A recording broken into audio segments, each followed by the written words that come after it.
In today's video, I'm going to teach you how to efficiently add filters to your Salesforce dashboard. Salesforce can be an incredibly powerful tool for managing data and gaining insights into your business.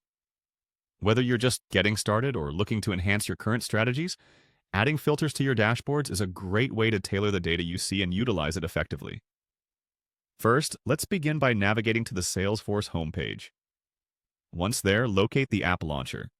This tool allows you to quickly access a variety of apps within Salesforce, broadening the scope of what you can achieve in your dashboard.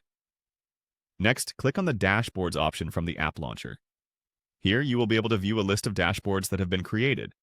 At this point, it's important to have a specific dashboard in mind.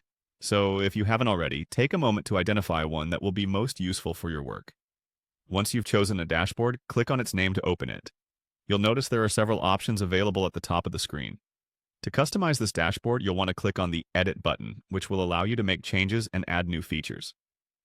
With the dashboard in edit mode, look for the option to Add Filter and click on it. Filters are crucial as they enable you to focus on specific data sets, making your dashboard more relevant and useful. When you click Add Filter, you will then choose a field from which you want to filter the data. Be sure to select a field that is important for the insights you're hoping to gain. After selecting the filter field, you will need to input a display name. This is how the filter will be labeled on your dashboard, so make it clear and descriptive. Next, click on Add Filter Value. This is where you'll specify the criteria for the filter.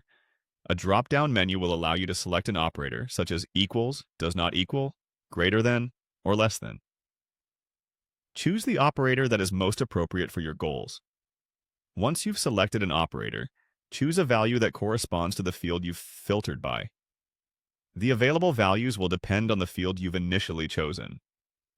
After specifying the value, click on it to select it. Once your criteria are set, click on Apply to implement the filter on your dashboard. Lastly, to finalize these changes, make sure to click Add to add the filter to your dashboard. Don't forget to save your work by clicking Save. This ensures that your filter settings are saved and will be applied each time you or your team view the dashboard. By following these steps, you'll have successfully added a filter to your Salesforce dashboard, allowing you more control and customization over your data insights. This powerful feature can help you focus on the information that matters most to you and your team, ultimately making your work with Salesforce more efficient and effective.